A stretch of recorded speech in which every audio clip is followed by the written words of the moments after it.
Hi, everybody. Welcome. I have this thing where it really is still very hard for me to think like a narcissist. So I could know things intellectually and still have a hard time wrapping my head around things. Around Mother's Day, it's like I really kind of coming to terms with some things, because that's when my mother confirmed for me that the story is that I've turned my back on the family, that's what so they've completely flipped the script and made know that. Here I am, I have lost my son by no choice of my own, and they have an option all the time to heal the relationship with me and can't get out of their own way, can't do it. And so, but I had some real epiphanies about that. And what really came to me was they feel victorious that my son has died.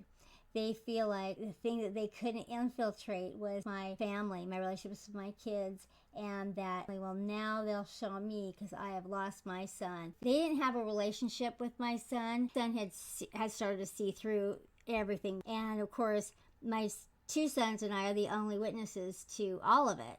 And so, now that's a third of the witnesses gone. And also it was the one person that my son said, he had to validate his experience with.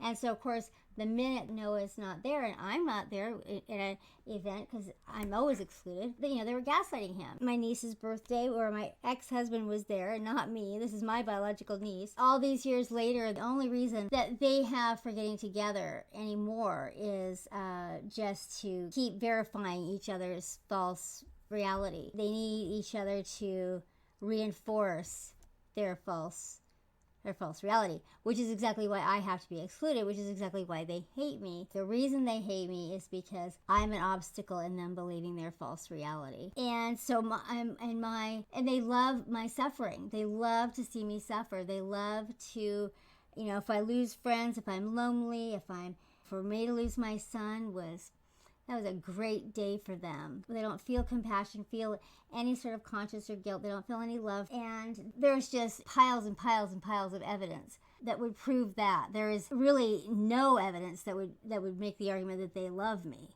or that they love my sons, or that they were at all concerned about doing the right thing for my children or for me. And so, there's just years and years and years of evidence to the contrary. The last thing that he did directly against me was this custody battle that he launched in 2010 to 2011.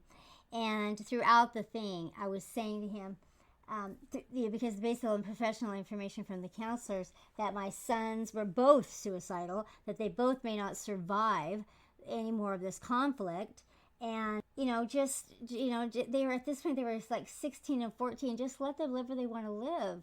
They were trying to force them to live there and, force them not to live with me. And it was just, based on all these false allegations, just like it was way back when. And, that was just ridiculous. But by the time it was over, my sons were both suicidal, and Noah had done heroin. We won a 5-year collision course through drugs that ultimately ended with my son dying. In that time, it wasn't a spiral down. It wasn't. There were bad times, but there were good times too. And he was definitely not at his worst when he died. He was actually doing really pretty well. It was just, that he had relapsed. He said, "I'm not going to die, Mom," and I really did believe that he wasn't going to die. So the fact that he did die, just really what that means is that I'm having a new plan. It doesn't end. My relationship with him doesn't end. His life and what he had created doesn't end either.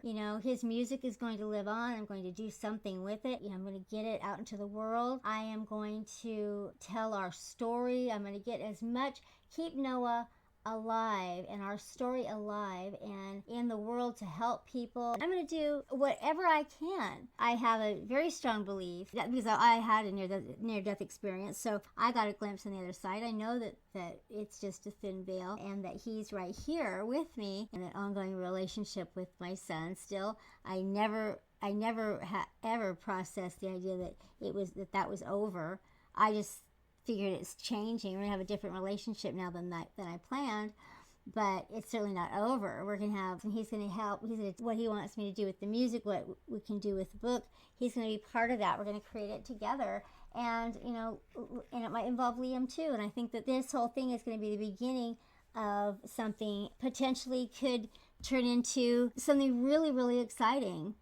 And the only way I know to get through things, the only way I know is to turn all that destruction into something creative. And so that's what I'm going to do. I'm going to do what I can to continue to share Noah's message and to talk about what this epic story has to teach, because it really is a remarkable story. It's not a story that's supposed to stay inside my head. As far as my answer here about narcissism and death and how you face a life crisis like this in a narcissistic family, is a little bit woo-woo, but it is a little bit, that I believe that there was a soul contract, we have those things before we come, and, I believe that there is, some, that you do kind of have some agreements about things you want to do when you come into life, and because some of the things that have happened in my life have been so extraordinary, I can only imagine that I had to have had a plan to accomplish a lot of in this life, because I have had some really incredibly hard things to deal with, and that's what kind of psyched of it told me that, oh man, you're ambitious coming to this life, you had a lot you wanted to do. I think that probably is also part of why I can handle things that happen. As far as Noah goes, I still feel he's very much presence in my life, and I'm working on really perfecting that ability to communicate with him. And so that sounds a little bit woo-woo, but I will keep you posted and let you know if I start being able to talk to dead people. All right, thanks a lot, you guys. Thanks for stopping by and encouraging me to make these videos. It's really helped me as much as I've helped any of you, for sure. All right, thanks a lot, and I will talk with you later. Bye-bye.